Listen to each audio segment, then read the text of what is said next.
Living Local Carolina with Katie Turner. Local trends, shopping, dining, and more. This is Living Local Carolina.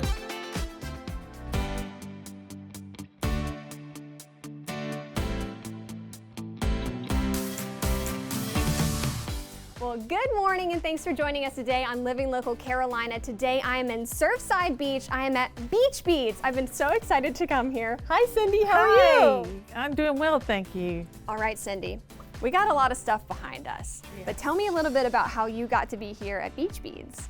I found out the store was closing and I came down with a gift certificate that my husband gave me for Christmas. And all of a sudden I just said, have you ever thought about selling it instead of closing it? And 1 month later I owned the store. Serendipitous. It was, it happened, everything fell in together and we've enjoyed it. We're working together now instead of apart. My husband and I own the store and run it, just the two of us, so please be patient. And we've enjoyed having time together. It's just been so great. And the people in Surfside are amazing. They've been so good to us. And the locals too. We have a group that comes in and be here in just a little while, and they call it beading therapy. And so we're providing things to the community. I like to work with children and help children learn the trade. So I like to be a part of the community. I was in scouting 20 some years and have always tried to give back to the community. So I feel like this is a way that I can and give kids something to do besides working their phones. That's true. That's and true. It can be a trade. I mean, my daughters did it in college and earned money. So it's something to fall back on too. Well, let's talk about what all you guys offer here. Not only do you have all these beads where you can make your own stuff, you have kits, you have classes. Give me the whole rundown. Oh my goodness, we do make and take, which is the most popular in the summer. It's where you can come in and pick out your beads, and then you get a kit and sit down at the table. We walk you through putting it together, and I put the clasp on for no charge. There's just something about being able to make your own jewelry that makes it so much more special, and then you have that memory too of your vacation or just a time in your life. It's something you can take back with you, and I have people that come back every year. Kids grew up coming here because it's been here about 20 years, so every year they come and make their own piece of jewelry to take home and remember their trip to Myrtle Beach. Now, if you're not one of those people that's too great with their hands, you have some already made gorgeous pieces by artists. Yes. Lots of different artists Yes, here. I have, including myself, there are 5 of us that make jewelry and sell it here in the store. So you get an original piece of jewelry, handmade, and nobody else will have it. It'll be very unique, and only you will have a piece of your trip as well. Or you can be a local and enjoy the jewelry that we sell around Christmas. We love to have people come in and want that unique and different piece of jewelry to have for someone they love.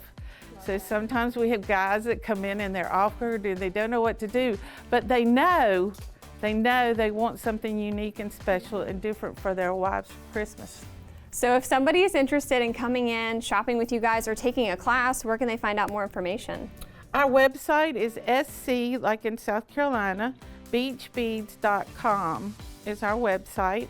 We can't sell 4,000 different kinds of beads there, but I do have some of my findings, my wire that we make jewelry with, I sell on there. My classes are listed there, so you can look at the classes and see what the cost and how long they are.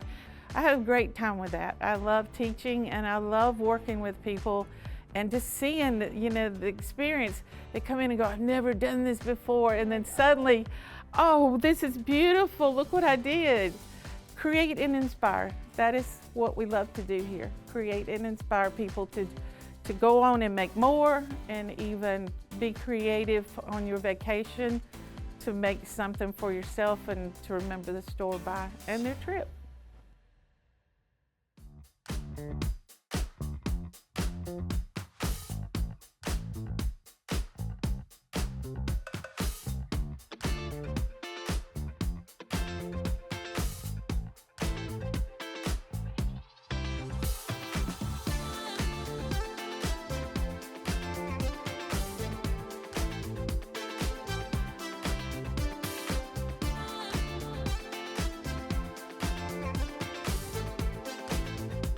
We'll be back right after this break with more Living Local Carolina.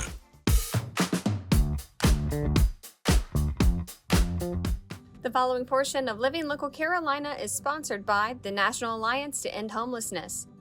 I have Ann Oliva from the National Alliance to End Homelessness and Catherine Monet, the Chief Executive Officer for the National Coalition for Homeless Veterans. We're going to be talking about people experiencing homelessness, and I want to start with you, Ann. What do these numbers say about homeless in our state?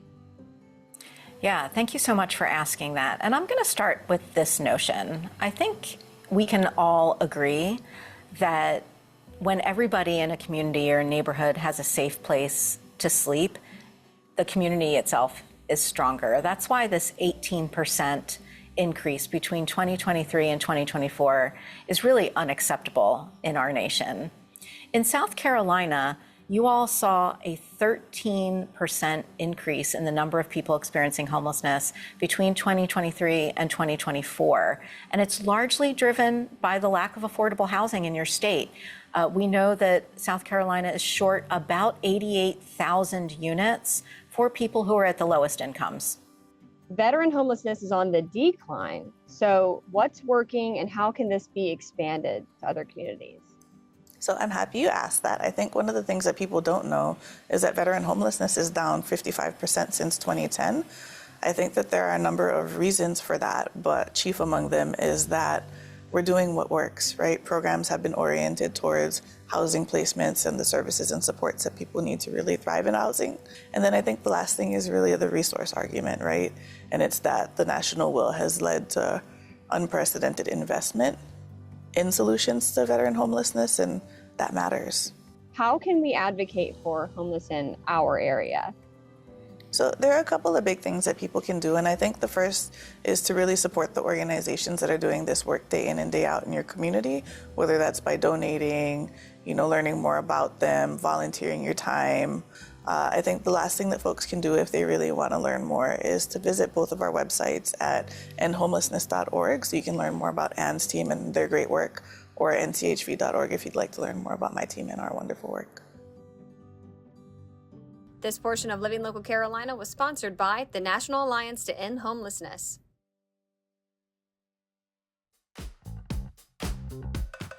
This story is sponsored by SC Needs Help. Well, thanks so much for joining us today on Living Local Carolina. Today, I have the treat of being joined in studio by Philip from SC Needs Help. How you doing, man? Hey, how are you? Thanks for having me. I'm doing great. All right, tell me all about what you guys do. This was founded in 2018, but it's really turned into something much bigger. Yeah, SC since Needs then. Help really started as helping out the flood victims. In the big floods of 2018, we started off with a warehouse and just getting gear for people and equipment and food and non-perishable items that they needed, and it's morphed into something much bigger than that. And now we're just trying to help people year-round, not just when there is a big event. I love it. Adapting to whatever people need. Absolutely. At the given time. So what's on the docket? In March, it's a great event, raises most of the money for the year. Our president, Andy Kemp, just does a really good job at it. He's a barbecue connoisseur, and so he kind of created the event, and we started out raising money for people in need, and now we use this event to fund our entire year. So give me kind of an idea of what you guys do with the funds that you receive. Well, just in the past year, we've adopted 50 kids from the Angel Tree program. So we're going to take care of 50 kids for Christmas 2023. And we have sent a family to Disney. Their father passed away unexpectedly. We sent the family to Disney. We purchased a vehicle for somebody that was in need out in Conway. So we just, whatever we can do to help, there's little things that you can do to help people to change their lives drastically. And as a community, we're able to do that as a team. What has been the most memorable moment for you? I think for me, the first smoke out at the boathouse was for Andre Pope. And Andre was diagnosed with cancer, and he was able to enjoy that event before unfortunately he passed away. But he was able to be there, shake people's hands, and see the event in action, which I think that is really, that's really important. Just a very special moment and a life-changing moment for me as well. I was going to say, if somebody's watching this right now and wants to help out, wants to get involved, how can they do that? go on the web, scneedshelp.org. That will take you to a donations tab or a contact tab, and just send us a message, and we'd love for you to get involved.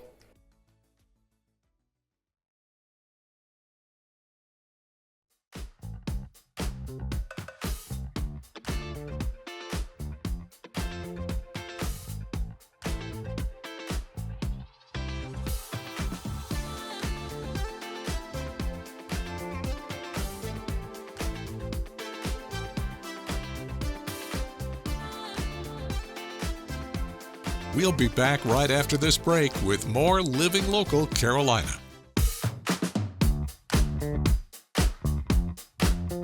We have quite a treat today on Living Local Carolina. I am joined in studio by Salty Dog Senior Dog Rescue. How are you guys doing? We're awesome. Thanks for having us. Absolutely. So obviously we have a very esteemed guest over here, Otis, who's sitting on the couch with us. But why don't y'all tell me first a little bit about what you do and the whole purpose behind your mission? Sure, absolutely.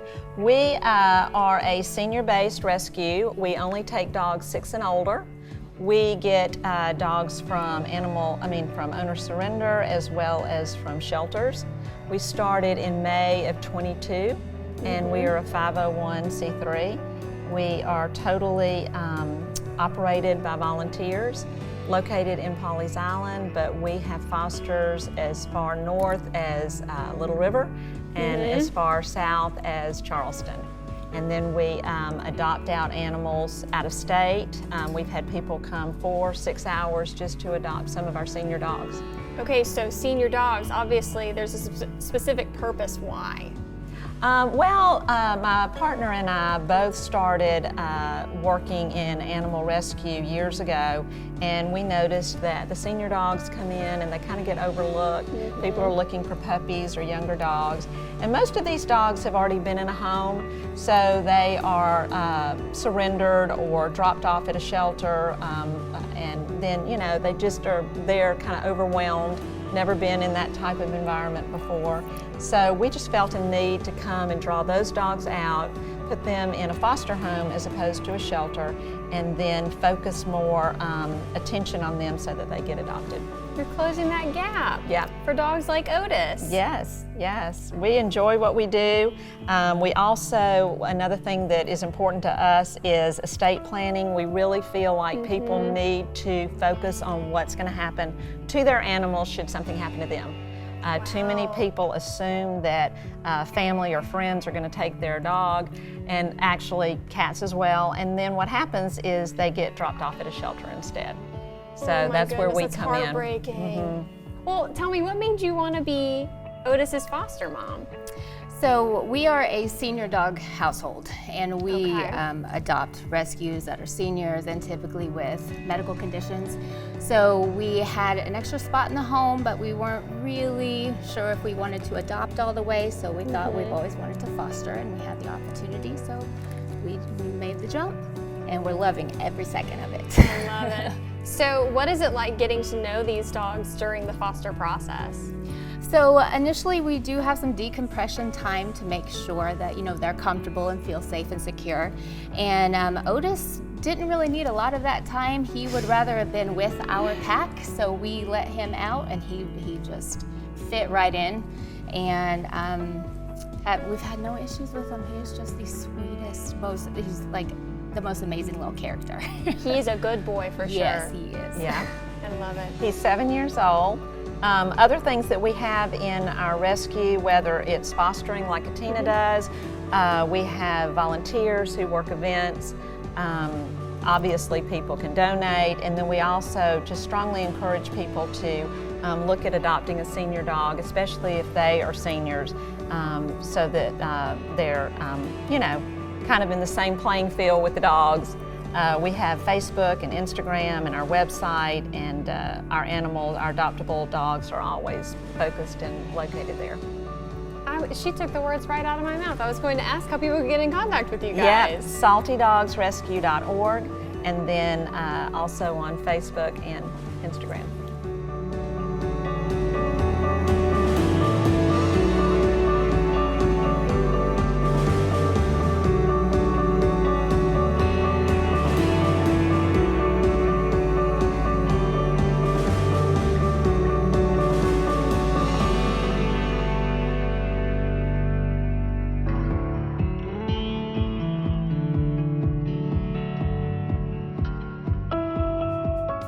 Don't forget to like our page on Facebook and follow us on Instagram and Twitter. How to use the QR code. Just open the camera app on your smartphone, iPad, or tablet. Point your device at the QR code so the QR code appears on your screen. Your device will recognize the QR code and show you a notification. Click that notification and you'll come to our website.